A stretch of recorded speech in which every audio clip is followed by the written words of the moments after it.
पुनरपि स ईक्षान् चक्रे इत्यादिना साकारत्वमेव वदति निराकारवादिनां यत्किंचित् श्रुतिज्ञानवत्वेपि सर्वशाखीयोपनिषद्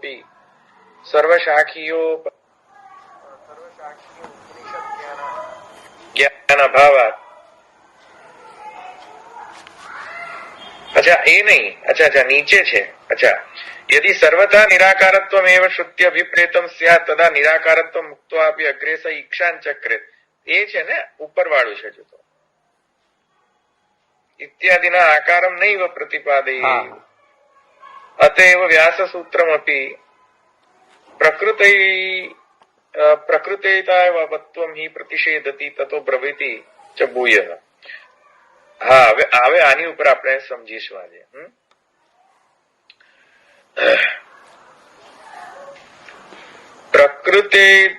પ્રકૃતૈતાવત્વં हि प्रतिषेधति ततो ब्रवीति च भूयः। अस्य अर्थः प्रकृतं प्राकृतं यद् एतावत्वं साकारत्वं तत् प्रतिषेधति निराकार श्रुति न तु आनंदैक आकारत्वं। હવે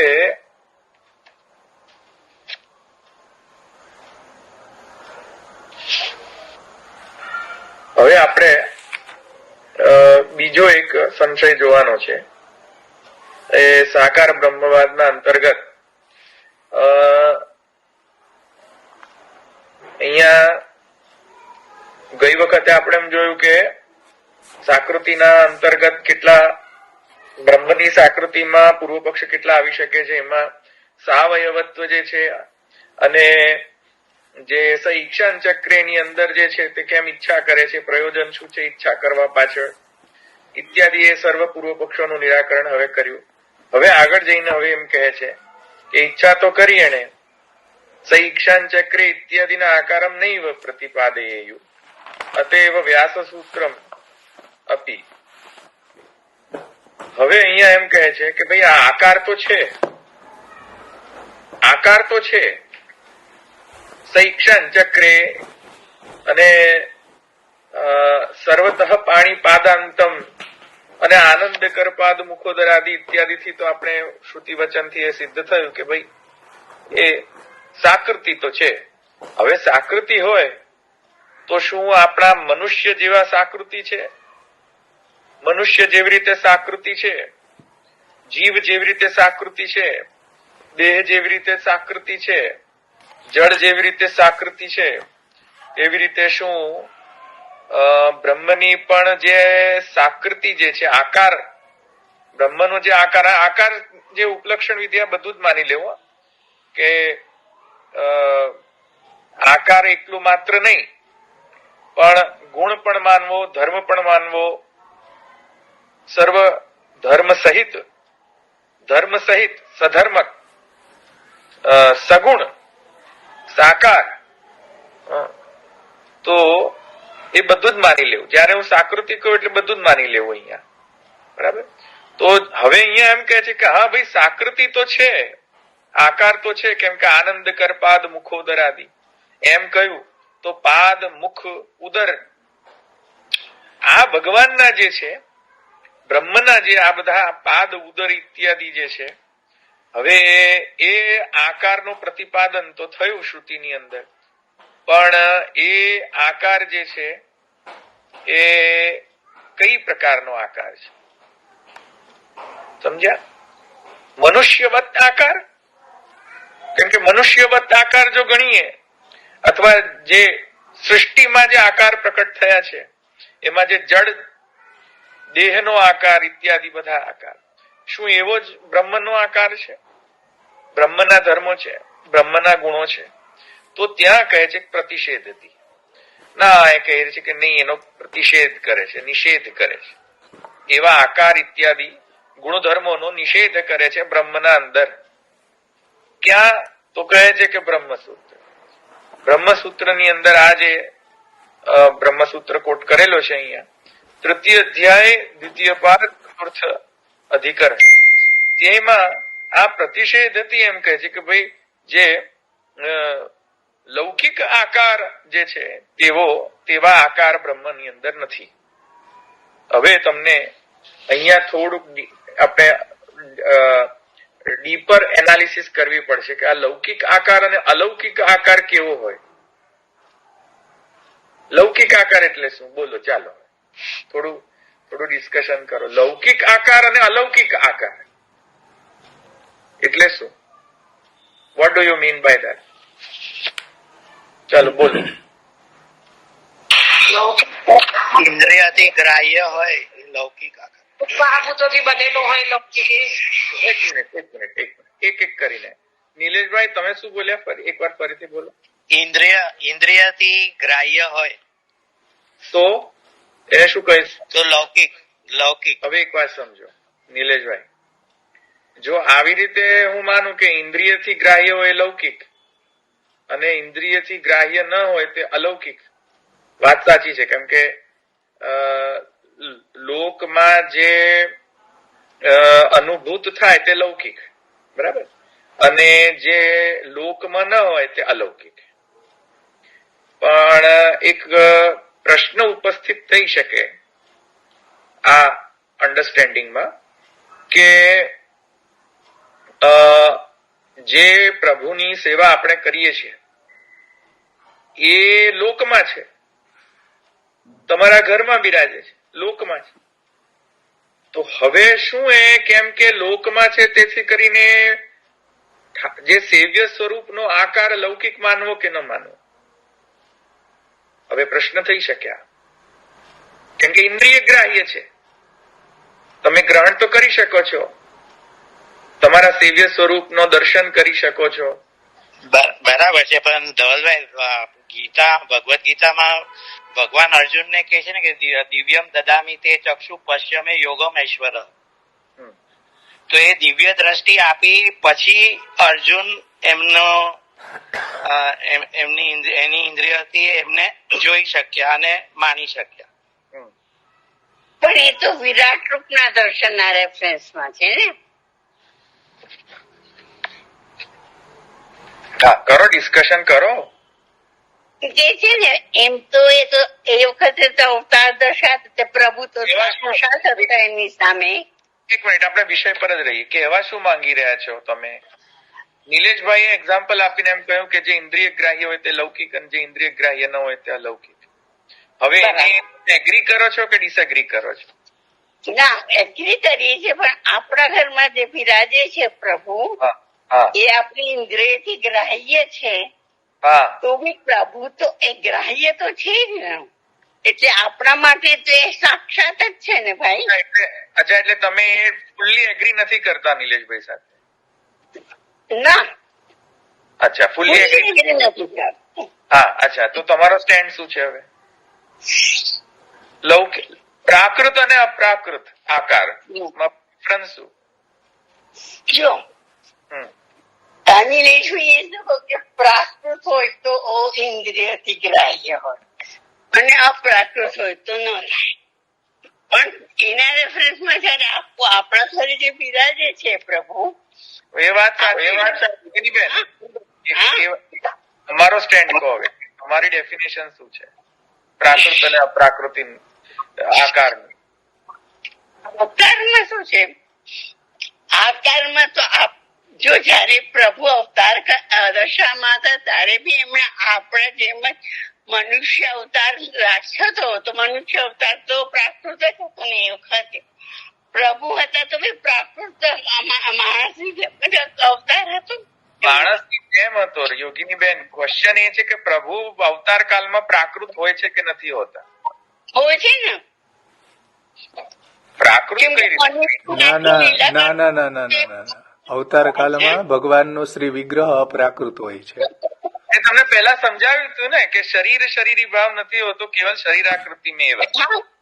શરીર ભાવ નથી હોતો, એ વાત સાચી છે. એ તો આપણે કહી ગયા છીએ. તો પ્રાકૃત કેમ કહી રહ્યા છો તમે? ઇન્દ્રિયોથી ગ્રાહ્ય છે એટલે શરીર ભાવ નથી. તો પછી તમે કન્ફ્યુઝ થઈ રહ્યા છો. હવે નિલેશભાઈ ડેફિનેશન આપી કે ઇન્દ્રિયથી ગ્રાહ્ય છે પ્રાકૃત. ના, અવતાર દશા. અચ્છા, અચ્છા, એટલે તમે એમ કહી રહ્યા છો કે અવતાર દશામાં કેમ કે ઇન્દ્રિયોથી ગ્રાહ્ય છે તેથી તેમને પ્રાકૃત કહેવા જોઈએ. તે વખતે પ્રાકૃત શરીર ભાવતું તે વખતે એ નહીં જોઈ ને. અચ્છા, કોણ એગ્રી કરે? અવતાર કાળમાં ભગવાન પ્રકટ થાય તો તે પ્રાકૃત કહેવાય છે? ના, કોઈ કાલમાં પ્રાકૃત ભગવાન હોય જ નહીં, કોઈ કાલમાં. ચાલો બીજા બોલો, બીજા કોઈ બીજા બોલો. પ્રાકૃત આકાર અને અપ્રાકૃત આકારમાં ડિફરન્સ હોય, બોલો. પ્રાકૃત એટલે પ્રકૃતિજન્ય. પ્રાકૃત આકાર એટલે તમે નહીં, તમે નહીં. પ્રાકૃત એટલે પ્રકૃતિ. બીજા બોલો. હા બોલો અરુણાબેન. પ્રાકૃત એટલે પ્રકૃતિમાંથી ઉત્પન્ન થતા ગુણો. હા એ પ્રભુનામાં નથી. હા તત્વરત એ નથી એમનામાં. હા, ઇન્ટેલિજન્ટ છો બહુ જ. બરાબર, સરસ. ચાલો બીજા. Very good, very good answer Arunaben. ચાલો બીજા. જય શ્રી કૃષ્ણ. હા બોલો. આકારમાં કોઈ એ નથી, પણ જેને પ્રકૃતિના ગુણધર્મોને ધારણ કરે છે, આકારનું એ નથી, પણ પ્રકૃતિના ગુણધર્મો જે ધારણ કરે છે એ રીતે એ પ્રકૃતિજન્ય એટલે કે પ્રાકૃત છે, અને પ્રકૃતિના ગુણોને ધારણ નથી કરતા તો અપ્રાકૃત છે. આકારના એટલું ઇમ્પોર્ટન્સ કે ભાઈ એ નથી, આકાર તો સેમ જ હોય છે. ધારો કે કૃષ્ણ અવતાર વખતે મનુષ્ય ધર્મ, મનુષ્ય શરીર એમને સ્વીકાર્યું તો આકાર તો સેમ જ છે, આકારમાં કોઈ ડિફરન્સ નથી હોતો, પણ ગુણધર્મોના કારણે ડિફરન્સ પડી જાય છે. અચ્છા, કયો કેવી રીતે ડિફરન્સ પડે છે? કે પ્રકૃતિજન્ય છે તો જે માયાના જે સત્વરજ તમ ગુણો છે ને એ ધારણ કરે છે. પ્રભુએ સત્વરજ ગુણધર્મને ધારણ નથી કર્યા, એમણે જે સૃષ્ટિના એના માટે પોતાનામાંથી એમને સચિત આનંદમાંથી એમને પોતે એક પ્રકટ કર્યા છે. એ બીજા સ્કંદની અંદર ભાગવતજીમાં. એમનો આકાર કઈ રીતનો હશે? એમનો આકાર કઈ રીતનો હશે? તો આકાર તો સેમ જ હશે, બાહ્ય આકારથી આપણે ના કહી શકીએ, પણ શાસ્ત્રના વચન પ્રમાણે ભગવાન છે એટલે એ અલૌકિકપણું એમનામાં છે. એ કઈ પ્રકૃતિના જેમ આપણે પંચમહાભૂતોના બનેલા છે એવી રીતના પ્રભુની અંદર એ પંચમહાભૂતોના ધર્મો એ નથી. તો પછી પ્રભુનો દેહ કઈ રીતે બન્યો હોવો જોઈએ? મટીરિયલ શું પ્રભુના દેહનું અવતાર કાળ દરમિયાન? એવું કે છે આનંદ માત્ર કર પાર મૂકવો ધરાવી એ આ બાજુ ના ગણાય. ગણાય, પણ નિશાબેન તમે એને કન્ટિન્યુ કરો, એને મારે કન્વર્ઝેશન તમારી સાથે. તમે કરો નિશાબેન. હા હા હા. વિચાર શું છે તમારો? એટલે જે મારો વિચાર તો એ છે કે ભાઈ બાહ્ય આકાર મનુષ્યવત લાગે છે, પણ મનુષ્યવત લીલા કે મનુષ્યવત ધર્મો પ્રભુમાં નથી, એવું મારું સમજવું છે. હા બરાબર છે, આઈ એગ્રી ફુલ્લી. પણ હવે મારો નેક્સ્ટ ક્વેશ્ચન એ છે કે તો એમનો જે દેહ, બરાબર, વિગ્રહ એ વિગ્રહ તો કયા મટીરિયલ થી બન્યું હોવું જોઈએ? અલૌકિક આનંદ રૂપથી. અલૌકિક આનંદ. અરુણાબેન, હું નિશાબેન જોડે વાત કરી રહ્યો છું. 1 મિનિટ. હા બોલો, તમારો શું વિચાર? હા, એનો મને એટલું બધું ડીપ એ નથી, પણ હું સાકરની જેમ પુત્રી રસાત્મક સ્વરૂપ છે એ અર્થમાં હું સમજી શકું, પણ મટીરિયલ નો મને આઈડિયા નથી. સોરી. ના, જસ્ટ આપણે ડિસ્કસ કરી રહ્યા છે. ઠીક છે, ચાલો હવે બોલો. તમે ક્યાં ગયા યોગીની બેન? તમે શું કહેતા હતા? બોલો. હા બોલો. મ્યુટ છો, મ્યુટ. ઓકે. જયારે આપણે પ્રભુની ચિંતા આનંદ માત્ર કર પાદ મૂકવો ધરાજી. પ્રભુ આનંદ જ છે. હા એટલે આનંદ સ્વરૂપે જ પ્રગટ થાય ને. હા ઠીક.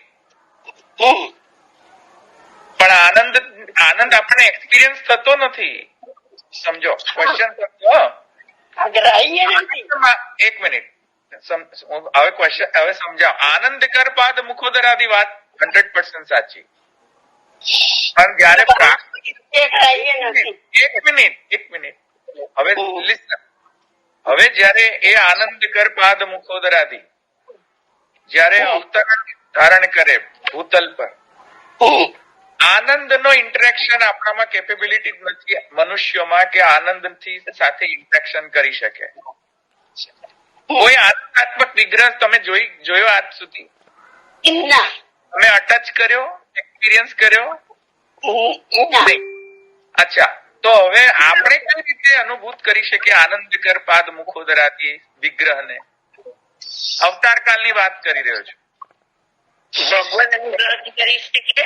ભગવદ અનુગ્રહ ના, વાત સમજો, ફરીથી સમજો. ક્વેશ્ચન ઇમ્પોર્ટન્ટ, ફરીથી સમજો. સમજી. ના, હું બીજાને કહી રહ્યો છું, બીજા પણ સમજે. હા, તમે મ્યુટ કરો. ધવલભાઈ આવી રહ્યો છે. આનંદ કરપાદ મુખોદરાદી એટલે એક આખું હોમોજેનિયસ યુનિટ છે. એટલે કે જે આપણું હાથનું કામ તો હાથ જ કરી શકે, હાથ પગનું કામ ન કરી શકે. એટલે જે બધી ઇન્દ્રિયો ને જે બધા આપણે જે છે પગનું કામ પગ જ કરી શકે, હાથ ન કરી શકે. આંખથી જોઈ શકીએ, કાનથી ન જોઈ શકીએ, કાનથી સાંભળી શકીએ, આંખથી ન સાંભળી શકીએ. જયારે પ્રભુમાં એ રિસ્ટ્રિક્શન નથી. પરફેક્ટ, અગ્રી, બરાબર છે. પણ મારો ક્વેશ્ચન ડિફરન્ટ છે. ક્વેશ્ચન શું છે સમજો. યોગી મેને શું કહ્યું કે આનંદ કર પાદ મુખોદરાદી પ્રભુનો અલૌકિક સ્વરૂપ હોય છે, અપ્રાકૃત સ્વરૂપ હોય છે. Absolutely correct. નિશાબેને એમ કહ્યું કે આકૃતિ ભલે મનુષ્ય આકૃતિ હોય પણ એમાં પ્રાકૃતત્વ નથી, અલૌકિકત્વ છે, અપ્રાકૃતત્વ છે. બરાબર? એ પણ 100% વાત સાચી. મારો ક્વેશ્ચન શું છે કે જો આનંદ કર પાદ મુખોદરાદી દેહ હોય ભગવાન ભૂતલ પર પ્રકટ થવાના સમયે, તો આપણા મનુષ્યો, હું, તમે જેટલા પણ ભૂતલ પર બિરાજે, ભૂતલ પર જે ભક્તો છે અથવા તો જન સામાન્ય લોક, એ તો આનંદ, એ તો અલૌકિક નથી. હું ને તમે તો લૌકિક છીએ. મારી આંખો લૌકિક છે, મારો શ્રવણેન્દ્રિય લૌકિક છે, ઘ્રાણેન્દ્રિય લૌકિક છે, બધું લૌકિક છે. છતાં હું જોઈ તો શકું છું ઠાકોરજીને. કેવી રીતે? ઠાકોરજી જો આનંદ કર પાદ મુખોદરાદી હોય તો કોઈ એમને જોઈ ન શકે, અનલેસ દિવ્ય ચક્ષુ હોય તો. વાત સમજો. ઠાકોરજી આનંદ કર પાદ મુખોદરાદી છે તો દિવ્ય ચક્ષુ વગર કોઈ ઠાકોરજીને જોઈ ન શકે, સ્પર્શ ન કરી શકે. વાત સાચી? યસ. વર્સિસ જયારે ઠાકોરજી ભૂતલ પર પ્રકટ થાય તો સામાન્ય જનમાનસો કેવી રીતે જોઈ શકે? તો એવા ઠાકોરજીને દિવ્ય ચક્ષુ તો બધાને મળતા નથી. આખી દુનિયાને, શિશુપાલને દિવ્ય ચક્ષુ મળ્યા હતા, દુનિયા જોતી હતી ઠાકોરજીને. એ કેવી રીતે દર્શન થયા? તો આનંદકાર પાદ મુખોદર આદિ હોય તો દિવ્ય ચક્ષુ સાથે જ ઇન્ટરેક્શન થવું જોઈએ. દિવ્ય ચક્ષુ ના હોય તો આનંદકર પાદ મુખોદર આદિ વિગ્રહના દર્શન થવા જ ન જોઈએ. ઠાકોરજીની ઈચ્છા પ્રમાણે થાય. બધા બહુ જણા બોલે. એક મિનિટ યોગીનીબેન, તમે મ્યુટ કરો. એક 1 by 1 કોલ કરું ત્યારે તમે બોલો. હા, રેઝ હેન્ડ કરો ને તો મને બરાબર પ્રોપર મને રેઝ હેન્ડ ની ફીચર છે ને ગૂગલ મીટમાં, તે તમે રેઝ હેન્ડ કરો એટલે મને ખબર પડે. બધા એક સાથે ના બોલતા. હા, હવે તમે નીતાબેન, તમે પહેલા બોલો. નીતાબેન. ધવલભાઈ, આપણે સચ્ચિદાનંદ જે સમજીએ છીએ, હા, આપણે સત અને ચિત છે પણ આનંદ તિરોહિત છે, તો એ રીતે લેવાય? થોડુંક તમે નિયર માં આવ્યા છો, નજીક આવ્યા છો તમે. એટલે આનંદ તિરોહિત છે પણ પ્રભુ સાથેનો આપણે પછી જે 84-252 માં આવે છે કે તા પાછે ઠાકોરજી. ના, એ નહીં. ના, that's not the point. Point શું છે મારો નીતાબેન? પ્રભુ આનંદ કર પાદ મુખોદર આદિ આનંદાત્મક સ્વરૂપ છે. તો આનંદની અનુભૂતિ કરવા માટે દિવ્ય દ્રષ્ટિ જોઈએ. સાચું કે નહીં? યસ ઓર નો? બધા અગ્રી કરે છે? યસ. આપણે તો દિવ્ય દ્રષ્ટિ વાળા છીએ નહીં, સામાન્ય મનુષ્યજનો. તો સામાન્ય મનુષ્યજનો ભગવાન જયારે પ્રકટ થયા તો કઈ રીતે જોઈ શક્યા? ધવલભાઈ, નૃતમ ચ અનૃતમ ચ સત્યમ ચ અસત્યમ ચ બધું એ છે, તો જોઈ તો શકીએ જ ને. હા, એક મિનિટ હું આવું છું તમારી જોડે. રેઝ હેન્ડ ક્યુ છે ને એની પર જઉં છું. અચ્છા નીતાબેન, સમજમાં આવી ગયું ક્વેશ્ચન? હવે તમે એટલે ભગવાન આનંદ માત્ર કરપાદ મુખોદરાદી છે, તો આપણે કેમ એ રીતે જોઈ શકીએ છીએ? જોઈ શકીએ. આપણે અલૌકિક નથી, આપણે બધા લૌકિક વ્યક્તિઓ છે બધા. જેમ કે ભગવાન પ્રકટ થયા, બરાબર છે, ભગવાન સભામાં ગયા, માને મહાભારતની સભામાં, હા, સંધિકાળ માટે ઇન્દ્રપ્રસ્થમાં ગયા, ભગવાન પધાર્યા. ઇન્દ્રપ્રસ્થમાં બધા થોડી દિવ્ય દ્રષ્ટિ લઈને આવ્યા હતા ભગવાનને જોવા માટે. બધા અસુરો હતા, તો અસુરો થોડી દિવ્ય દ્રષ્ટિ હતી, તોય જોઈ શક્યા ને ભગવાનને.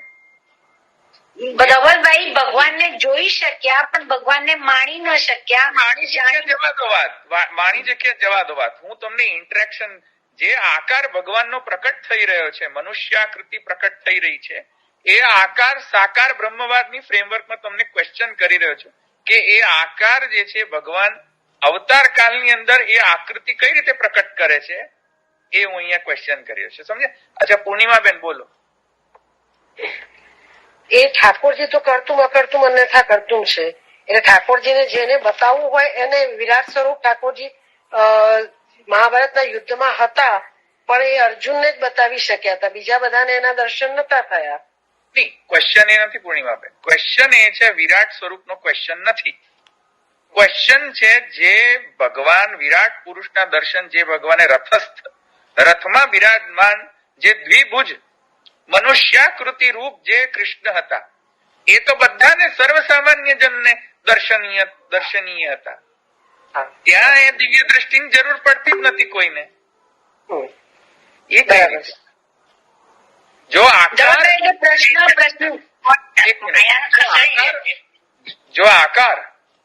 આકાર જે છે એ આનંદકર પાદ મુખોદર આદિ આકાર હોય ભગવાનનો, તો જેને દિવ્ય દ્રષ્ટિ હોય એ જ આનંદને ગ્રહણ કરી શકે, આનંદના આકારને ગ્રહણ કરી શકે.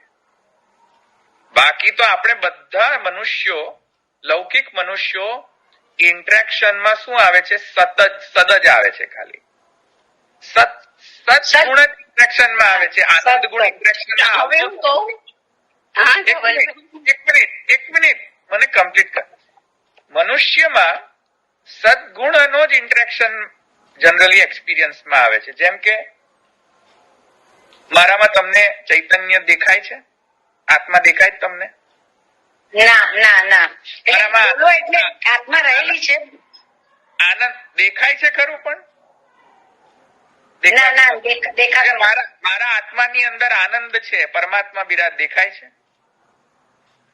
ના, નથી દેખાતો. મારું દેખાય છે શું? આત્મા નથી દેખાતી, પરમાત્મા દેખાતો નથી, પણ દેખાય છે શું? સચ. એટલે તમારું ફિગર દેખાય છે,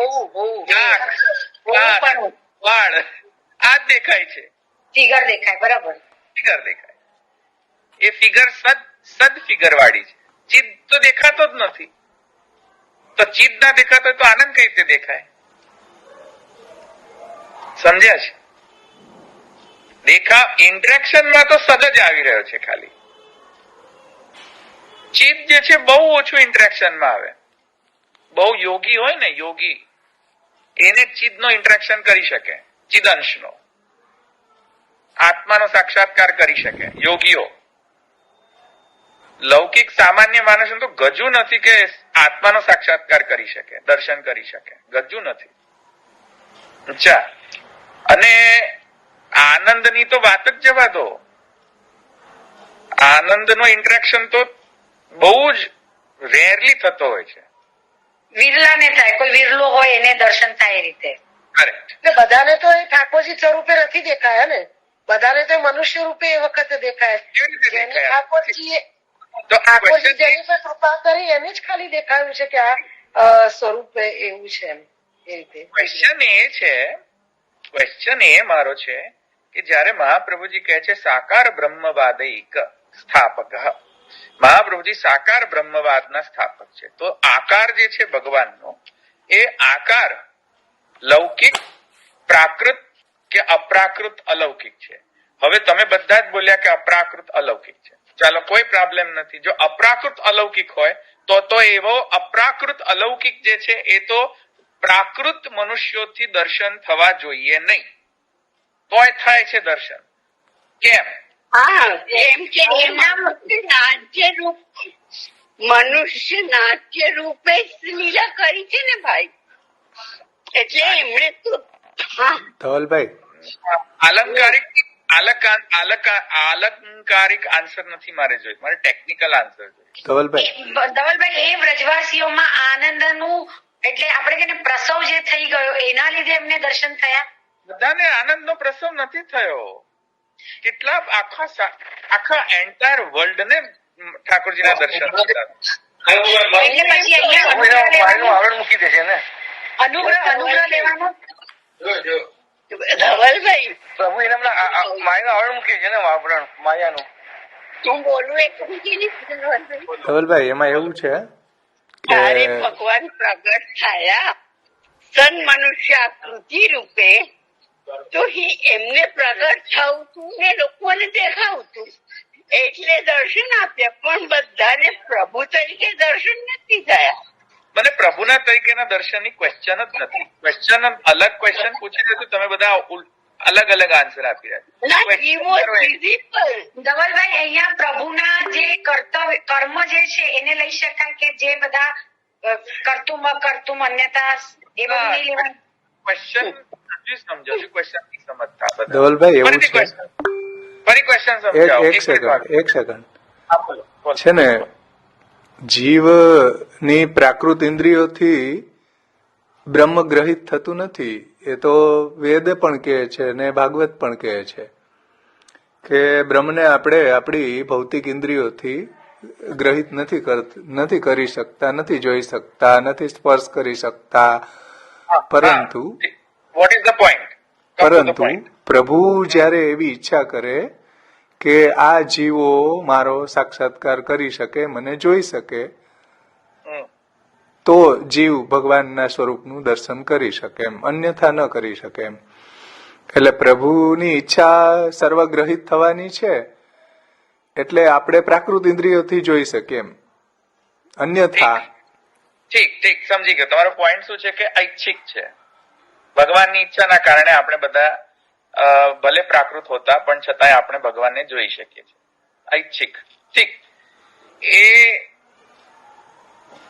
હું એમ કહીશ કે એ આન્સર સાચો છે, પણ એ આન્સર માં ટેકનિકેલિટી હજુ નથી. એટલા ભાગમાં ભગવાન માયાનો પડદો હટાવીને પ્રગટ થાય છે એટલે સર્વ સામાન્ય ગ્રહિત થાય છે. ક્વેશ્ચન નહીં ના, ક્વેશ્ચન એ નથી. ક્વેશ્ચન એ છે કે વાત બરાબર છે, ઐચ્છિક છે, ઈચ્છા છે તેથી દર્શન આપે છે. વાત તો બધામાં ભગવાનની ઈચ્છા જ કામ કરી રહ્યો છે, એ તો ફાઇનલ આન્સર છે, કોઈ પ્રોબ્લેમ નથી એમાં. ઈચ્છાના કારણે સૃષ્ટિ પ્રકટ થઈ તો ઈચ્છાના કારણે દર્શન થશે ને ઈચ્છાના કારણે, ઈચ્છા વગર તો કાંઈ પાંદડું હળતું નથી સૃષ્ટિમાં. તો ભગવાનના દર્શન પણ ભગવાનની ઈચ્છા વગર તો કઈ રીતે થશે? એ વાત એબ્સોલ્યુટલી સાચી, પણ ટેકનિકલ આન્સર જોઈએ છે. ઐચ્છિક તો વાત સાચી છે, ટેકનિકલ આન્સર. ફરીથી ક્વેશ્ચન સમજો તો તમને આન્સર સમજમાં આવશે, હું આપીશ ત્યારે. ક્વેશ્ચન એ છે કે આકાર જે છે ભગવાનનો એ અપ્રાકૃત છે, કરેક્ટ? તો અપ્રાકૃત આકાર જે છે એ પ્રાકૃત મનુષ્યને ગ્રાહ્ય કઈ રીતે થાય છે? જ્યારે અવતારક દશા હોય ત્યારે. તો જવાબમાં આપણને ઘણા બધા જવાબ મળ્યા, જેમ કે ભાવેશભાઈ, ઘણા બધા બીજા 3-4 વૈષ્ણવ એમ કહ્યું કે ઐચ્છિક છે, ઈચ્છાના કારણે. ભગવાનની ઈચ્છા છે કે હું બધા સર્વ સામાન્ય જનોનો દર્શન આપું, તેથી કરીને ઈચ્છાના કારણે. એબ્સોલ્યુટલી કરેક્ટ, બટ હજુ પણ એક આન્સર મિસિંગ છે એના પેટામાં. હા, બોલો. ભગવાન પોતાનો અવતાર સત્વ ગુણ સાથે જ કરે છે. પરફેક્ટ. કોણ બોલ્યું આ? રેખા. There you go. હવે બરાબર બોલ્યા. આ હું ટેકનિકલ આન્સર શોધતો હતો. પરફેક્ટ. યસ. શુદ્ધ સત્વાત્મક દેહ ધારણ કરે, શુદ્ધ સત્વાત્મક અધિષ્ઠાનમાં ભગવાન પ્રકટ થાય છે, તેથી આપણા સર્વ સામાન્ય જનોને દર્શનીય થાય.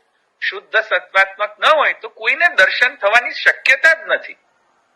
ધવલભાઈ પાછો આન્સર બોલો ને એકવાર. શુદ્ધ સત્વાત્મક અધિષ્ઠાનમાં ભગવાન પ્રકટ થાય છે, તેથી કરીને. હવે શુદ્ધ સત્વાત્મક અધિષ્ઠાન હું સમજાવું હમણાં તમને. હા, સમજાવું છું, જરા ધીરજ રાખજો, ટેકનિકલ છે એટલા માટે.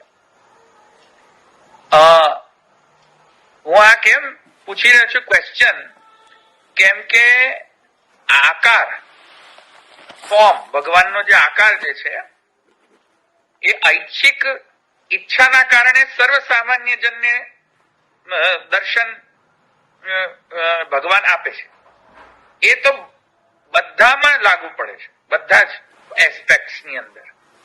પણ ટેકનિકલ એસ્પેક્ટ્સ ની અંદર જઈએ તો એ જે સાકૃતિ જે છે ભગવાનની અવતાર દશાની અંદર જે સાકૃતિ, એ પણ અલૌકિક છે, પણ અલૌકિકની સાથે સાથે શુદ્ધ સત્વાત્મક રૂપ અલૌકિક છે. શુદ્ધ સત્વાત્મક અપ્રાકૃતત્વ છે. એ હમણાં હું તમને સમજાવું એટલે ખ્યાલ આવશે.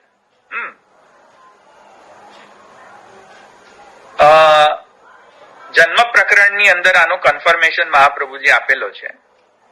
જન્મ પ્રકરણની અંદર વાસુદેવ શુદ્ધ સત્વાત્મક, શુદ્ધ સત્વાત્મકત્વાત વાસુદેવ વ્યુહ. એમાં પણ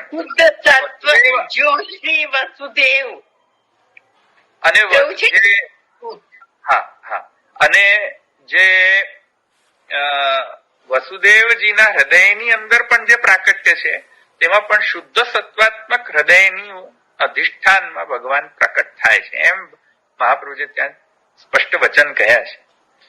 તો શુદ્ધ સત્વાત્મક એટલે શું? હવે રેખાબેન તમે બરાબર પરફેક્ટ આન્સર આપ્યો, બધાય તમને કહેવાનું ભૂલી ગયો. હા, તો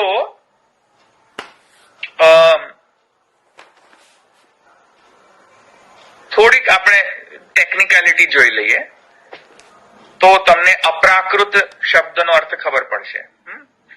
મેં તમને પહેલા કદાચ સમજાયું હતું, આ પ્રાકૃત ધર્માનાશયમ અપ્રાકૃત નિખિલ ધર્મરૂપ, એમાં મેં સમજાયું હતું કદાચ, પણ ફરીથી રિપીટ કરું છું કે પ્રાકૃત અપ્રાકૃત, જે પ્રકૃતિથી,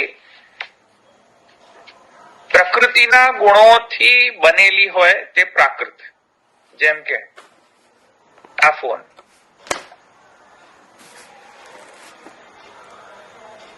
કોઈ પણ ફોન, લેપટોપ, વાળ, નાક, ચામડી,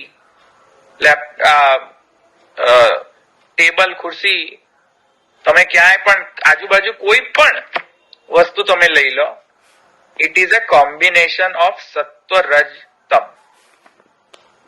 મિક્સચર છે. સત્વ રજ તમ નો ભેળસેળ છે. કોઈ પણ વસ્તુ લઈ લો સૃષ્ટિમાં,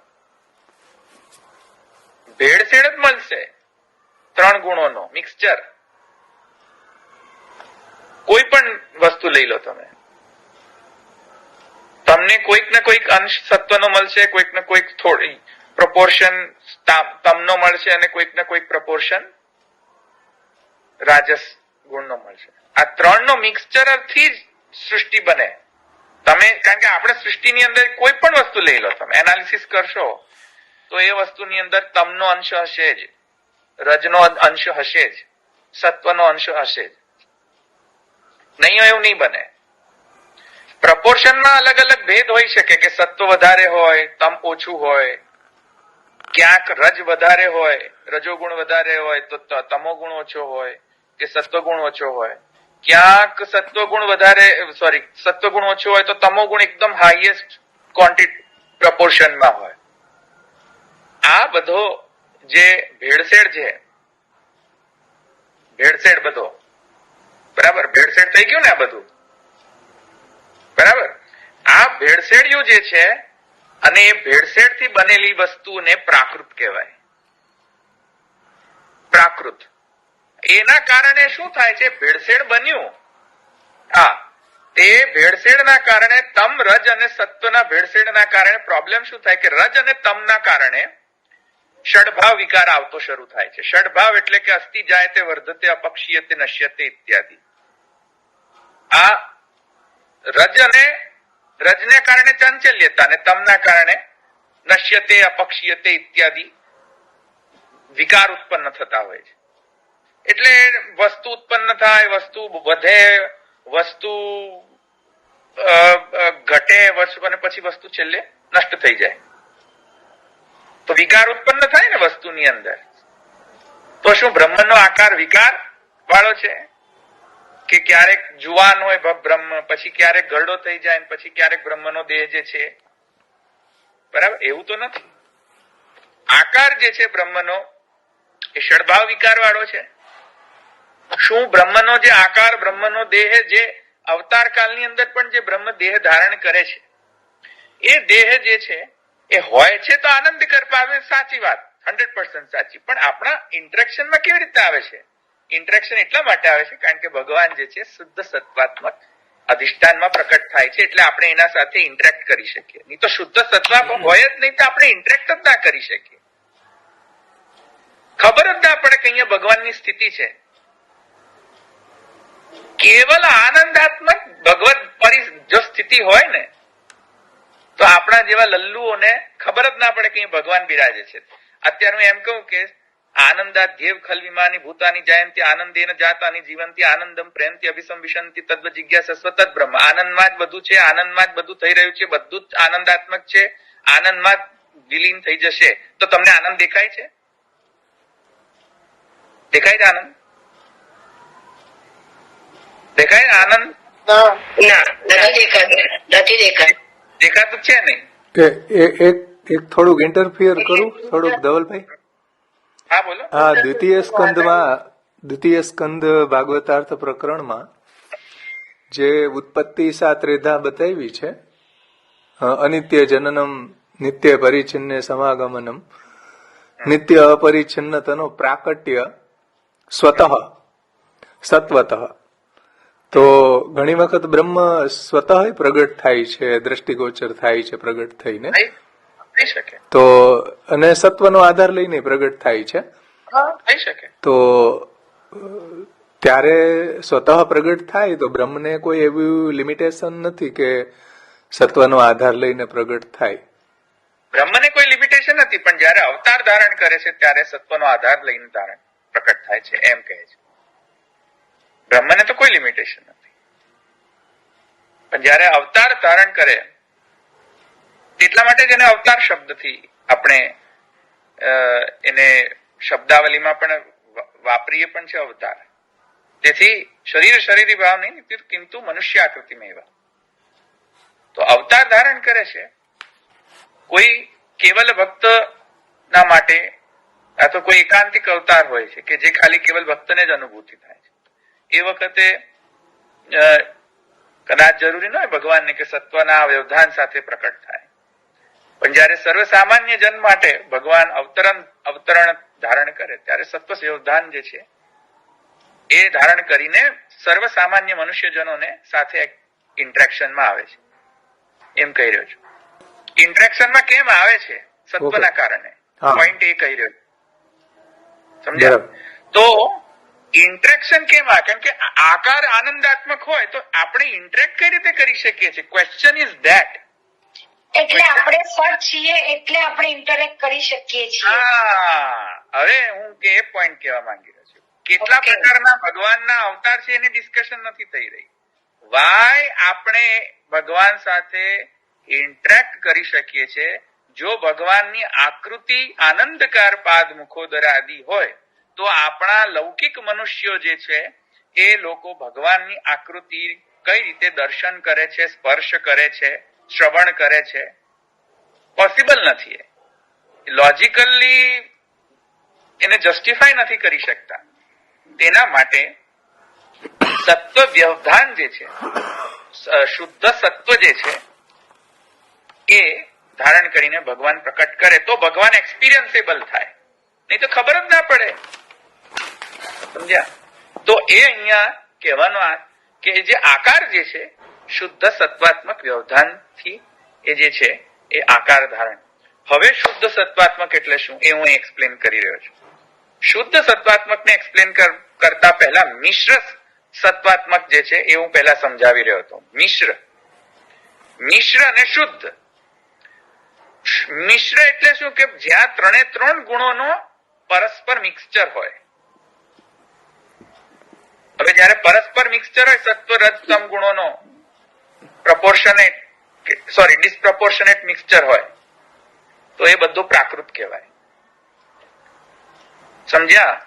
પ્રકૃતિના જે સત્વ રજતમ ની ઇક્વિલિબ્રિયમ ને ડિસ્ટર્બ કરીને કાલ જ્યારે ડિસ્ટર્બ કરે, ભગવત કાલ, એ કાલ પછી એ ડિસ્ટર્બન્સ ના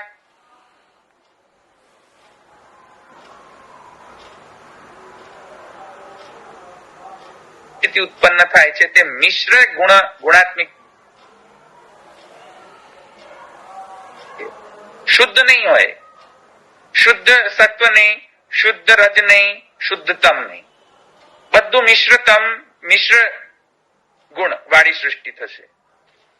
સમજ્યા કે નહીં? એવી મિશ્ર ગુણ વાળી જે છે એવો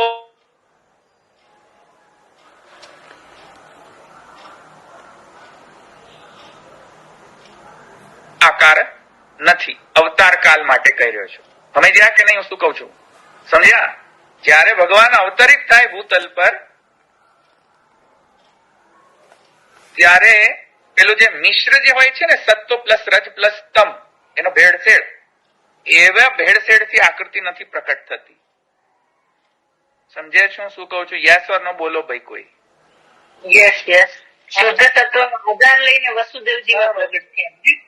હવે શુદ્ધ સત્વ એટલે શું? હવે એ સમજો.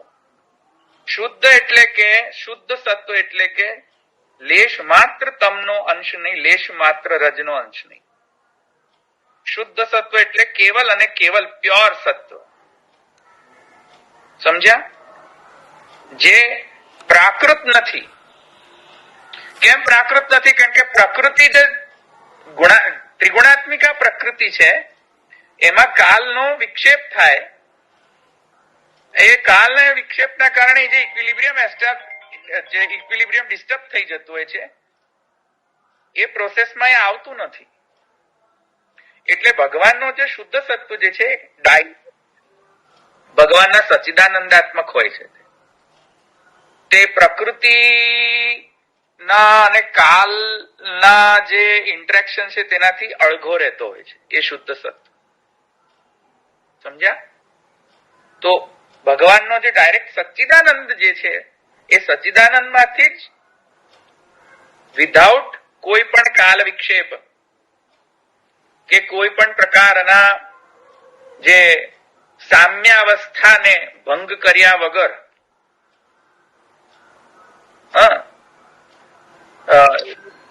કાલના ઇન્ટરફિયરન્સ વગર,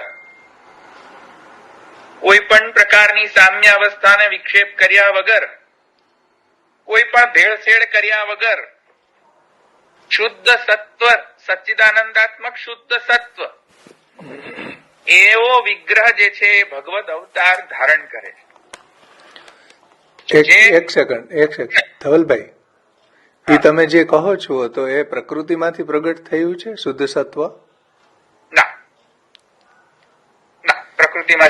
કેમ કે ભાગવતજીમાં નિર્ગુણસ્ય ગુણસ્ત્રયમ, ભગવાન જે નિર્ગુણ છે એના 3 ગુણો છે: નિર્ગુણ સત્વ, નિર્ગુણ રાજસ અને નિર્ગુણ તમોગુણ.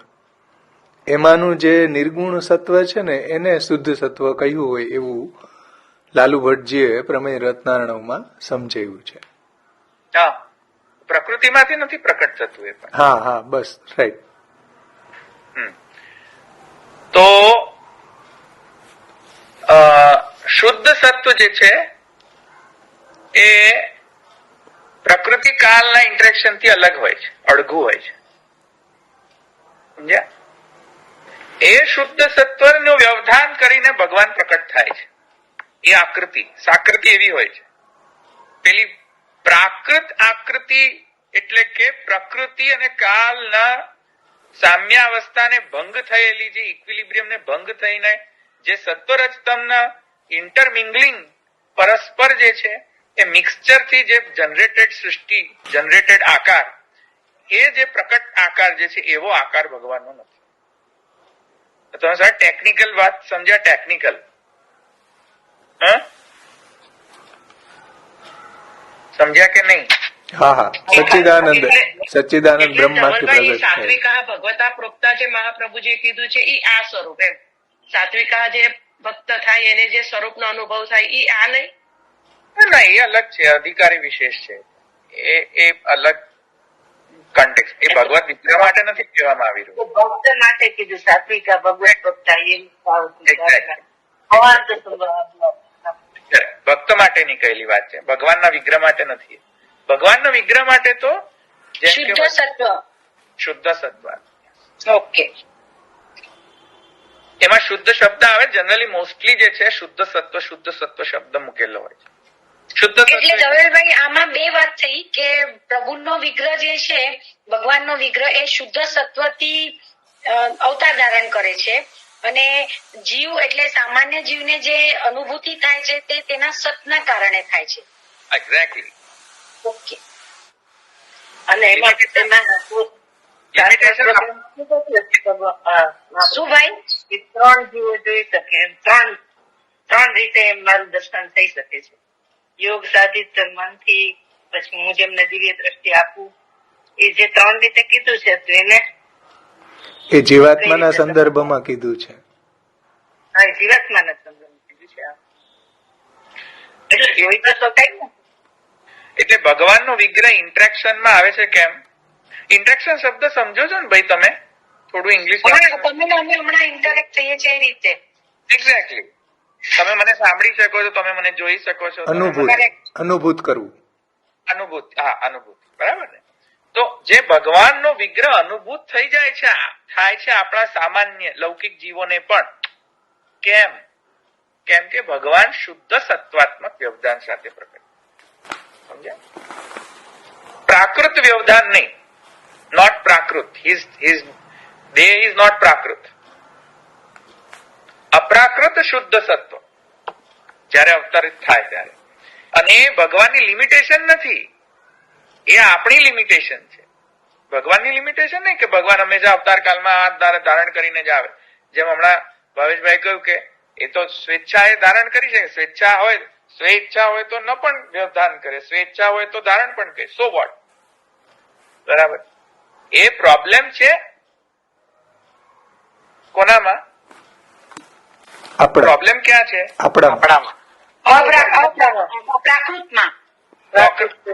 પ્રાકૃતમાં જેમાં પ્રકૃતિના ત્રણેય દોષ રહેલા છે, સત, રજ અને તમ. દોષ નહીં, ગુણ બોલો. હા, સોરી, ગુણ રહેલા છે. કરેક્ટ. આ પ્રોબ્લેમ અહીંયા છે, ભગવાનના દેહમાં નથી. પ્રોબ્લેમ ઇઝ ઇન અસ. તો પ્રોબ્લેમ આપણામાં છે કે આપણે ત્રિગુણાત્મક દેહ છે આપણો. ત્રિગુણાત્મક દેહ છે આપણો. તો ત્રિગુણાત્મક દેહ હોય તો આનંદની એક્સપિરિયન્સ કઈ રીતે કરી શકે? ઇઝીલી એક્સપિરિયન્સેબલ નથી આનંદ સાથે.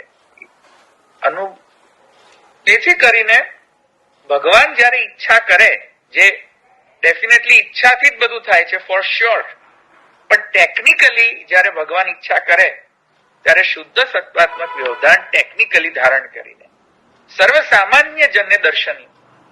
જેથી કરીને શુદ્ધ સત્વાત્મક જે છે વિગ્રહ એ પ્રાકૃત નથી, એ એબ્સોલ્યુટલી અપ્રાકૃત છે. સમજ્યા કે નહીં? પ્રાકૃત નથી. કે પ્રાકૃત જો કહીશું તો પ્રકૃતિના ત્રણેય ગુણો માનવા પડશે ભગવાનના દેહની. એ તો માની ના શકાય. સમજ્યા? એ મનુષ્યમાં છે ત્રણેય ગુણો, ત્રિગુણાત્મક દેહ. તે રીતે એટલા માટે ઘણી બધી જગ્યાએ તમે જોશો કે એક છે પ્રાકૃત સત્વ, એક છે એક છે પ્રાકૃત સત્વ, એક છે શુદ્ધ સત્વ. તો પ્રાકૃત સત્વ જે છે એ તો નોર્મલ ભેળસેળિયું વાળું સત્વ. બરાબર? ઈંટ, ચૂના, પથ્થર, સ્ટોન, શીલા, લાકડું, પ્રાકૃત સત્વ. એક છે શુદ્ધ સત્વ. એ માત્ર જ સત્વ હોય, એમાં તમ અને રજ હોય જ નહીં. ગુણનો અભાવ, સર્વથા અભાવ હોય. Absolute absence. એ અલૌકિક. આવી રીતે બે ભેદ કરો. જે સ્વસેવ્ય સ્વરૂપ છે, એમાં પણ જો ક્યારેક આપણા વિચારમાં એમ આવી જાય કે આ સ્વસેવ્ય સ્વરૂપ જે છે કાષ્ઠનું છે ને શીલાનું છે ને શ્યામ છે ને ગૌર છે, જો સમજો આપણે બધા પ્રાકૃત છીએ, તેથી આપણે વિચારી પણ શું ને, કોઈ પણ વસ્તુને વિચારશું તો ત્રિગુણમાં જ વિચારશું, 3 ગુણોના ડાયમેન્શનમાં જ વિચારીશું. આપણે સ્વરૂપ બી પ્રાકૃત ગણાય ને, આપણે એવું વિચારીએ તો એ વિગ્રહ પ્રાકૃત થઈ જાય ને. પછી તો વિગ્રહ પ્રાકૃત નહીં, આપણી સમજ પ્રાકૃત છે એમ કહી રહ્યો છું. હા, એટલે આપણી સમજ ઠાકોરજી માટેની આપણી જે સમજ છે પ્રાકૃત થઈ છે. હા, તો પછી એ પ્રમાણે બી આપણે ઠાકોરજીને પ્રાકૃત ગણવા માંડીએ પછી તો એવું થઈ જાય.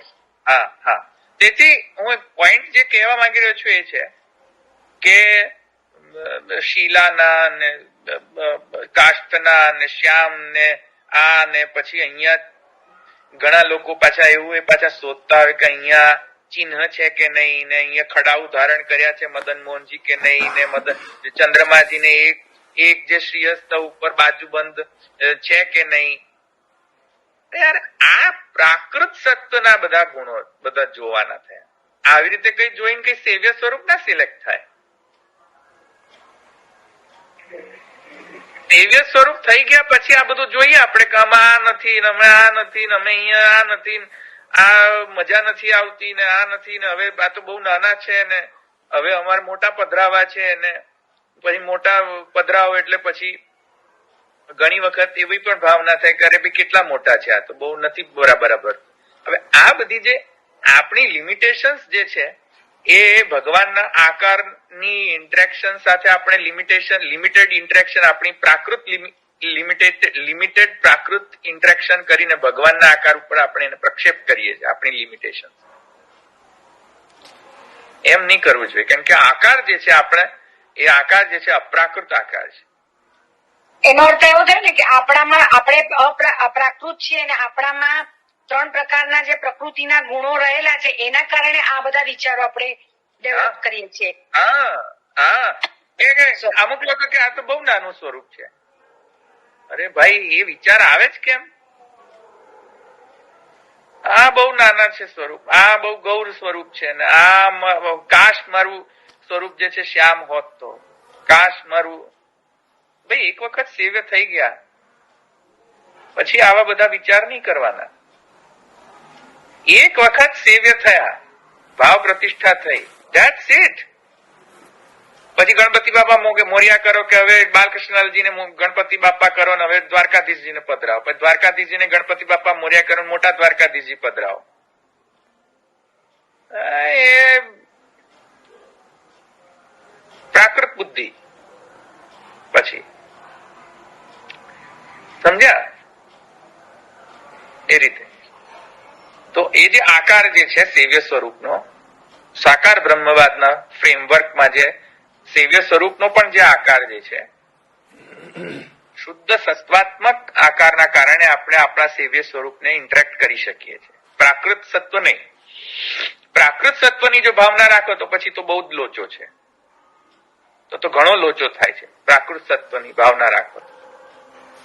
અને અમુક વખત એવી ભાવના આવી જતી હોય છે, ન જોઈતી હોય તો પણ એવી ભાવના આવી જતી હોય છે. એવું નથી કે આપણે બધા જ 100% પ્યોર છે આપણા માઇન્ડ.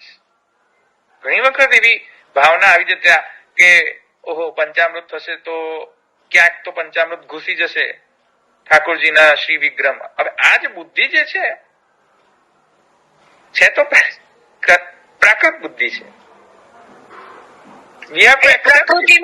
પ્રકૃતિનું પ્રોડક્ટ છે ને એનું કામ કરે છે એમ બુદ્ધિમાં છે. હા, એ રસ તમને સત એ ક્યાં તમને કામે લગાડે છે ને એ રીતે. હું એમ નથી કહેતો કે વિચાર એવો ન કરવો જોઈએ, કારણ કે પછી જો શ્રમિત થાય સ્વરૂપ તો સ્વરૂપ બહુ વધારે શ્રમિત થઈ જાય જો એવી રીતે આપણે વિચાર ન કરીએ તો. પણ કહેવાનો આશય એ છે કે થોડું ઇન્ટ્રોસ્પેક્શન કરીશું ને આપણા પોતાના જ વિચારો કેવા આવી રહ્યા છે સ્વરૂપ માટે, તો તમને રિયલાઇઝ થશે કે પ્રાકૃત સત્વ શુદ્ધ સત્વ એમાં ડિફરન્સ શું છે હું એમ કહી રહ્યો છું.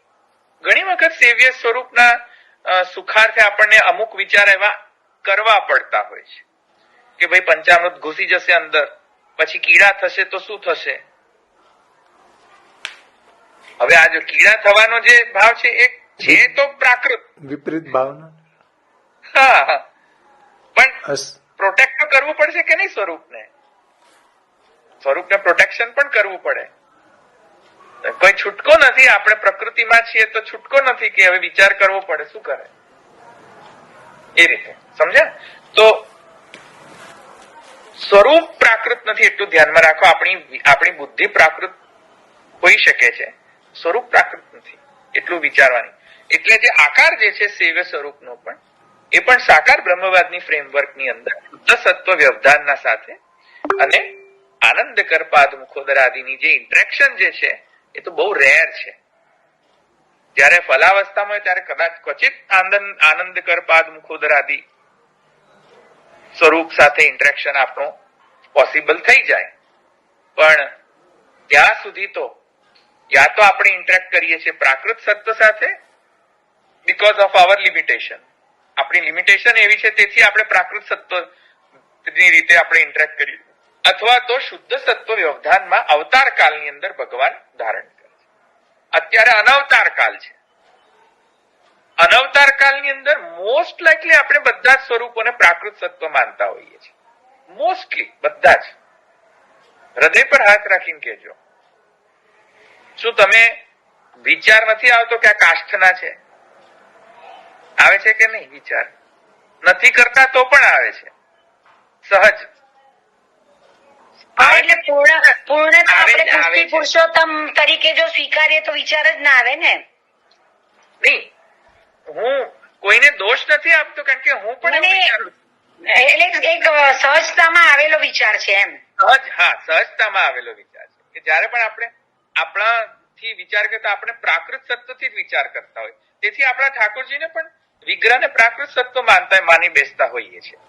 કારણ કે આપણો વિચારની સરણી જે છે, આપણી કોન્સ્ટિટ્યુશન જે છે, કોન્સ્ટિટ્યુશન જ સત્વરજ તમ ગુણોના મિક્સચરથી બનેલી છે.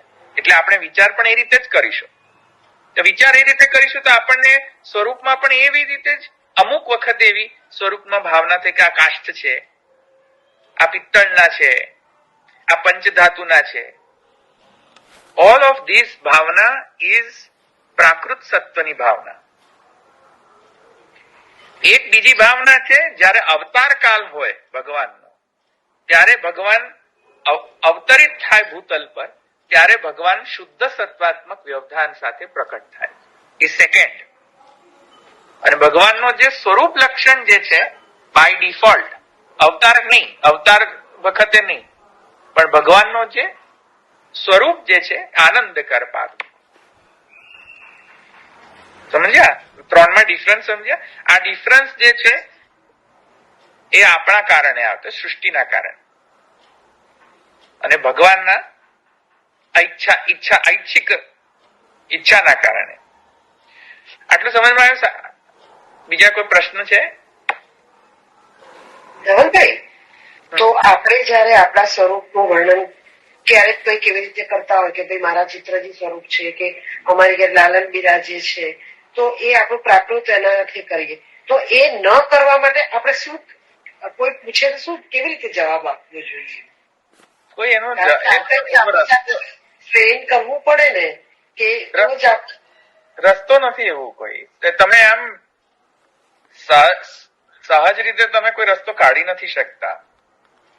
ઓકે, આપણે એમ ઠાકોરજીના સુખાર્થ માટે વિચારીએ કે ચલો આ સ્વરૂપ આવું છે તો એને સંરક્ષણ માટે આપણે આ કરવું જોઈએ, એ આપણે આપણા માટે કરી શકીએ. પણ જયારે કોઈ પ્રશ્ન પૂછે કે જયારે કોઈ ચર્ચા થતી હોય તો અમારું સ્વરૂપ આવું છે, કોઈ એવું પૂછે કે ભાઈ તમે કોણ બિરાજે છે, લાલન બિરાજે છે કે ચિત્રજી છે, તો પછી એ વખતે બી થોડુંક એવું તો મનમાં આવી જ જાય ને પ્રાકૃત સ્વરૂપ જોયું, તો એ ન થાય એના માટે એમ કે શું કરવું જોઈએ? બસ આ ધ્યાનમાં રાખવું અન્ડરસ્ટેન્ડિંગમાં. એમાં છે ને સ્વરૂપો, જવાબ તો એવો જ અપાઈ જાય છે. એક સેકન્ડ, એમાં છે ને સ્વરૂપ જ આપણે ત્યાં એ રીતના નામ જ એ રીતના છે, શ્રી ગોવર્ધનનાથ પાદ યુગલમ, હયંગવિન પ્રિયમ નિત્યમ શ્રી મથુરાધીપમ, તો ઠાકોરજીના નામ જ એ રીતના છે ને આપણે ત્યાં સેવની એ જ સ્વરૂપો છે પુષ્ટિ માર્ગી એમ. એટલે આપણે એ રીતે એની ઓળખ આપીએ છીએ કે ભાઈ બાલકૃષ્ણજી છે, નવનીત આપણે પ્રિયાજી એવું કહી છે. શકીએ કે ભાઈ અમારી ત્યાં ગોવર્ધન ધરણ બિરાજે છે. હા, તો એ મહાપ્રભુજી દ્વારા જે સ્વરૂપો પુષ્ટ થયા છે ને જે નામ અપાયા છે. બરાબર. કોઈ વાંધો નથી, એમાં કશો વાંધો નથી. અને અમુક વખતે સેવ્ય સ્વરૂપના સુખાર્થે આપણે અમુક એવી તો ભાવના કરવી જ પડતી હોય છે, ન કરવી હોય છતાં પણ કરવી પડતી હોય છે કે અરે ભાઈ પર્સનલ લેવલ પર કરવી જ પડે.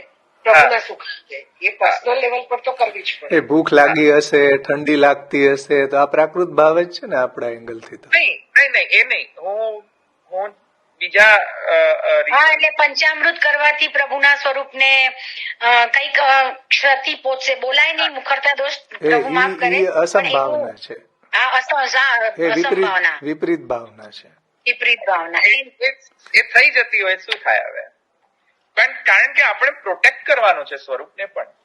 સ્વરૂપને જો પ્રોટેક્ટ ના કરીએ તો સ્વરૂપની હાને થાય પાછી.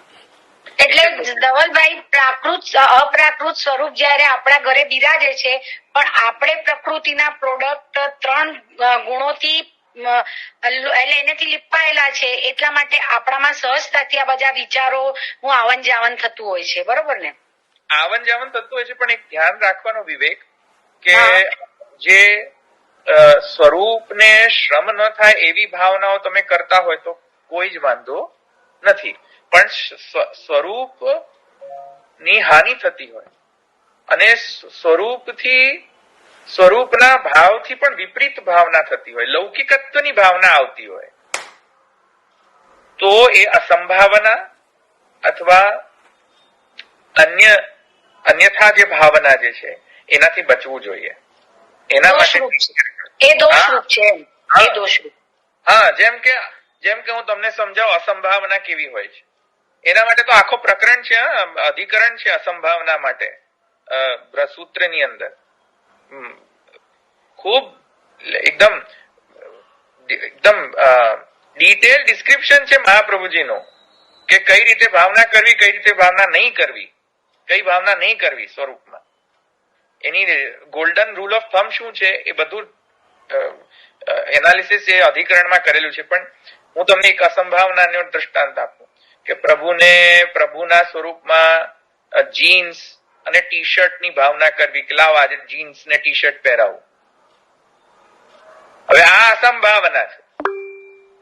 હવે આવી ભાવના નહીં કરવી, પણ પંચામૃતમાં સ્વરૂપની હાનિ થઈ શકે છે એ ભાવના કોઈ પ્રોબ્લેમ નથી.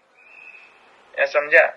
કારણ કે આટલા નાના બાલકૃષ્ણલાલજી આટલો બધો ભોગ કેવી રીતના આરોપશે, એવી બી તો અસંભાવના થતી હોય છે ને. પણ અસંભાવના છે. Exactly, yes. ભગવાન આટલા છે ને આટલો બધો ભોગ કઈ રીતે થાય, એ અસંભાવના છે. આવું નહીં કરવું જોઈએ. કારણ કે મહાત્મ્યને સીધો ડાયરેક્ટ ઇમ્પેક્ટ થાય છે. મહાત્મ્ય જ્ઞાન રિડ્યુસ થઈ જાય. જયારે મહાત્મ્ય જ્ઞાન રિડ્યુસ થાય તો એ અસંભાવના માં પર્યવસિત થઈ જાય, કુભાવનામાં પર્યવસિત. એવી ભાવના નહીં કરવી. જીન્સ પેન્ટમાં કયો મહાત્મ્ય રહે ભગવાનનો? મને કહો ને તમે. જીન્સ પહેરાવો તો ભગવાનનું મહાત્મ્ય બની રહે? તમારા જેવા જ ગણો પછી તો, આપણા જેવા જ. પણ ધનભાઈ એક વાત કરું. હા, કે આવું બધું ક્યારે થાય? જયારે સત્સંગનો અભાવ હોય, પછી સ્ટાર્ટિંગ હોય, પ્રભુને પધરાવ્યા હોય હજી, ત્યારે બધું થઈ શકે. પણ પછી તો તમે આટલા વર્ષથી સત્સંગ ને આ બધું કરતા કરતા તમને આવો વિચાર આવે જ નહીં ને? ક્વેશ્ચન એ નથી. ક્વેશ્ચન એ છે કે ઘણા એવી ભાવના હોય છે કે જે અમુક લોકોને અસંભાવના લાગે, અમુક લોકોને સારી ભાવના લાગે. તો ક્વેશ્ચન એ છે કે આપણે કયો રૂલ વાપરવો જેના રૂલ થી આપણે ડિસાઈડ કરી શકીએ કે આ અસંભાવના છે અને આ સારી ભાવના છે, વિપરીત ભાવના છે કે સારી ભાવના છે. ડિસાઈડ કેતે કરવું? આ તો વ્યક્તિ દીઠે જુદો જુદો જવાબ મળે. તમે મન પૂછો તો એમ કહ્યું કે ના આ કુભાવના, બીજા પૂછે કે ના આ તો સારી ભાવના છે, ત્રીજો કહે કે નહીં આ તો કઈ વાંધો નથી. રૂલ શું છે? રૂલ એ હું કહી રહ્યો છું. હા, સમજ્યા? હા બોલો.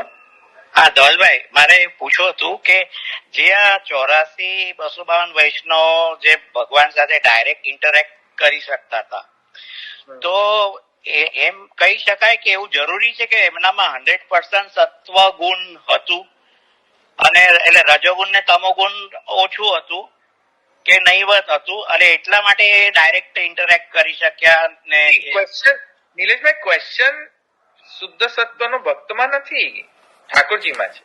હા હા હા ભગવાનની વાત કરે છે. ભગવાન શુદ્ધ સત્વાત્મક. હા, એ તો હું સમજી ગયો, પણ જયારે આપણે ઇન્ટરેક્ટ જે એ સર્વાત્મ ભાવની દશામાં પહોંચી ગયા હોય, હા, તો એ લોકોનું સત્વ ગુણ વધારે હશે એટલે નિર્ગુણ હશે કે સત્વ ગુણ વધારે હશે ને રજ તમ ઓછું હશે? ફોરગેટ અબાઉટ સર્વાત્મ ભાવ. ભગવાન જયારે અવતરિત થાય ભૂતલ પર, અવતાર કાળ ચાલતો હોય. ના ના, એ તો બરાબર છે, એ તો આઈ ગોટ ધેટ પોઈન્ટ. એક મિનિટ.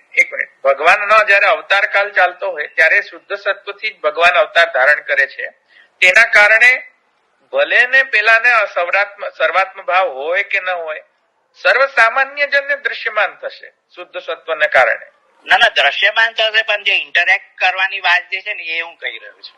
ઇન્ટરેક્શન પણ કરી શકે. નિલેશભાઈ થોડું અનવતાર દશાની વાત કરે છે 84-252 ભગવદી ની સંદર્ભમાં. અચ્છા, તો અનવતાર દશામાં અનવતાર કાલ. હા, અચ્છા. હા, શું હતું તો અનવતાર કાલ દશામાં શું કહ્યું?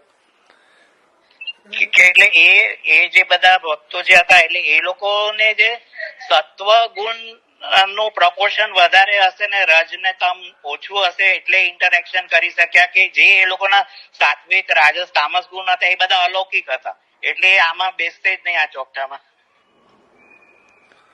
અનવતાર કાલ દશામાં ધવલભાઈ જીવના એંગલથી પૂછે છે.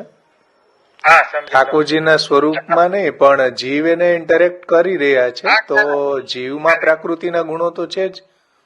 હા, ખ્યાલ આવી ગયો. ક્વેશ્ચન સારો છે. એટલે અનવતાર દશામાં જેમ કે આપણે અત્યારે અનવતાર દશામાં છીએ, આપણા ત્યાં સેવ્ય સ્વરૂપ બિરાજે છે.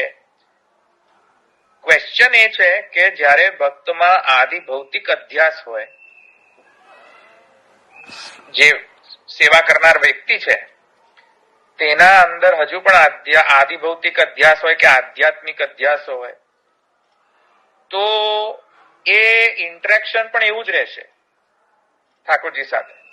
પણ જ્યારે એ ફલાવસ્થામાં પહોંચશે, જેમ નિલેશભાઈ તમે કહ્યું એમ સર્વાત્મ ભાવની દશાની અંદર, ત્યારે કોઈ વ્યવધાન નથી રહેતું, નો વ્યવધાન. હરિરાયજીનો એ સ્ટેટમેન્ટ છે યમનાષ્ટકના ફર્સ્ટ ઇન્ટ્રોડક્શનમાં જ છે સ્ટેટમેન્ટ. હરિરાયજીનો સ્ટેટમેન્ટ છે યમનાષ્ટકની અંદર. જ્યારે સર્વાત્મ ભાવ થઈ જાય તો કોઈ વ્યવધાન નહીં, નો વ્યવધાન.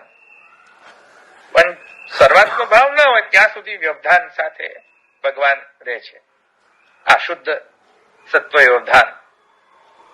કેમ કે problem is in us, not in ભગવાન. બસ, સમજ્યા?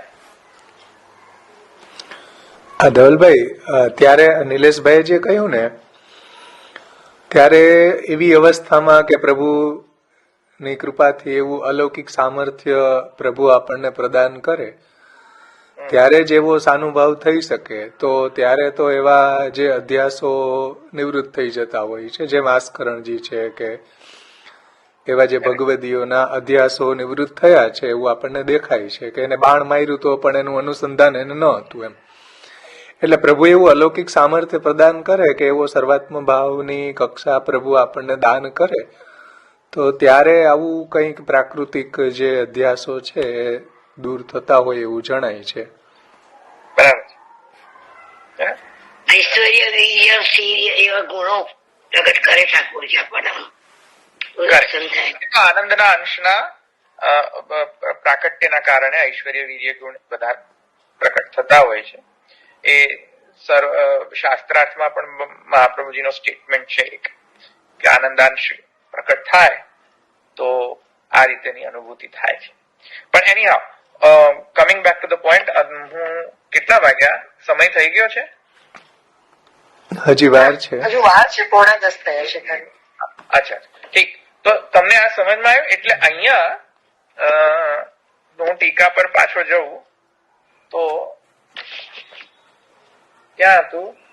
દૈક્ષાન ચક્રી ઇત્યાદિના આકારમ નૈવ પ્રતિપાદયે અતએવ વ્યાસસૂત્રમપી પ્રકૃતૈતાવત્વ. એક મિનિટ, મ્યુટ કરો. પ્રકૃતૈતાવત્વમ હિ પ્રતિષેધતિ તતો બ્રવીતિ ચ ભૂયઃ અસ્ય અર્થ પ્રકૃતમ પ્રાકૃતમ. પ્રાકૃતમ શબ્દનો અર્થ ખબર પડી કે નહીં? હવે પ્રાકૃત શબ્દનો અર્થ ખબર પડી કે નહીં? ટેકનિકલ અર્થ. પછી તમે એમને પેલું શું ટકેસર ભાજી ટકેસર ખાજાન જેમ વાપર્યા ના કરતા શબ્દની, ચાલુ ખાતાની જેમ. જ્યાં હોય ત્યાં પ્રાકૃત, જ્યાં હોય ત્યાં પ્રાકૃત, એવું નહીં કરતા. પ્રાકૃત એટલે પ્રકૃતિ નહીં, ત્રિગુણ, ત્રણેય ગુણોના મિશ્રણથી બનેલી વસ્તુ. સમજ્યા? તો અહીંયા શું કહે છે કે પ્રકૃતમ પ્રાકૃતમ યદ એતાવત્વમ સાકારત્વમ. એવો સાકાર પ્રાકૃત સાકારત્વ શું છે કે નથી? નથી. પ્રતિષેધ હતી, બરાબર? નિષેધ કરે છે. પ્રતિષેધ કરે. પ્રતિષેધ એટલે ડિનાય કરે છે, કેવો નથી. બરાબર? પ્રકૃતમ પ્રાકૃતમ યદ એતાવત્વમ સાકારત્વમ તદ પ્રતિષેધ હતી. એટલે જ્યાં પ્રાકૃત આકાર નથી, એ જે ના પાડી રહી છે શ્રુતિ, એ શ્રુતિ કઈ શ્રુતિ એવી ના પાડી રહી છે? નિરાકાર શ્રુતિ. જેમ કે અસ્થૂલમ, અનણુ, રસ્વમ, પછી અપાણી, અપાદહ ના પાડી રહી છે ને. પાણી નથી, પાદ નથી, ઇન્દ્રિય નથી, ના પાડી રહી છે ને. પ્રતિષેધ, પ્રતિષેધ ના પાડ. નહીં, નથી, નથી, નથી, નથી, નોટ. આ નથી, આ નથી, આ નથી, આ નથી, આ નથી. ત્યાં શું સમજવું? શું નથી? પ્રાકૃત નથી. પ્રતિષેધ હતી. સમજ્યા? સમજ્યા કે નહીં? પેલી ત્રણ ગુણોના મિશ્રણથી નથી બન્યું, એવું કહેવા માંગે છે. ભેળસેડ્યું નથી એ. સમજ્યા? ભેળ બનાવીને નથી બનાવ્યું. શુદ્ધ સત અથવા તો આનંદ કર પાદ અપ્રાકૃત. અવતાર કાળમાં શુદ્ધ સત્વ, બીજામાં એ અન્યથા શુદ્ધ, સોરી, આનંદ કર પાદ. બરાબર? તો અપ્રાકૃત. તો પ્રતિષેધ હતી. કોણ પ્રતિષેધ? યોગિનીબેન કઈક કહેવા માંગે છે. હા બોલો યોગિની બેન. હા બોલો યોગિનીબેન. આપણે કહીએ ને નેતિ નેતિ, એમાં શું ડિફરન્સ? શુદ્ધ સત્વ એટલે કે કેવલ શુદ્ધ સત્વ ગુણ જ હોય, રજ અને તમના વગર હોય, મિશ્ર ન હોય, શુદ્ધ સત્વ. ગુણમાં પણ એવું જ હોય છે ને, નિર્ગુણમાં ત્રણેય સત્વ હોવા છતાં પણ નિર્ગુણ છે. એટલે નિર્ગુણમાં એટલે અલૌકિક સત્વ, અલૌકિક રજ, અલૌકિક તમ. હા, થઈ શકે. કેવલ શુદ્ધતમ પણ થઈ શકે અને શુદ્ધ સત્વ, શુદ્ધ રજ પણ થઈ શકે, જે પ્રકૃતિના તાબામાં જ આવતું નથી, કંટ્રોલમાં નથી પ્રકૃતિની. એ તો સ્વયં પોતે જ કંટ્રોલ કરતા હોય છે, પ્રકૃતિના કંટ્રોલમાં જ નથી. એ શુદ્ધ તમ, શુદ્ધ રજ અને શુદ્ધ સત્વ, not under the control of પ્રકૃતિ. સમજ્યા? જી મહાપ્રભુજી બધા એમના જી મહાપ્રભુજી કોઈ પણ પ્રકૃતિના અંડરમાં નથી, એ પ્રકૃતિના કંટ્રોલમાં નથી. એ રીતે શુદ્ધતમ કેવું હોય? જો શુદ્ધતમ જે છે કેવલ આનંદમાંથી પ્રકટ થયેલું હોય, શુદ્ધ રજ જે છે એ ચિદમાંથી પ્રકટ થતું હોય, અને શુદ્ધ સત્વ જે છે સદગુણમાંથી, સચ્ચિદાનંદનો સદગુણમાંથી. પ્રકૃતિમાં કોઈ ઇન્ટરફિયરન્સ ના હોય, પ્રકૃતિનો કોઈ પણ હસ્તક્ષેપ ના હોય ત્યાં. ધવલભાઈ જેમ હા. ગોપીજનો એ અર્થમાં જ કહી ને એ લોકો અલોક ક્લિક કરી દઉં તો તત્ પ્રતિષેધતી નિરાકાર શ્રુતિ.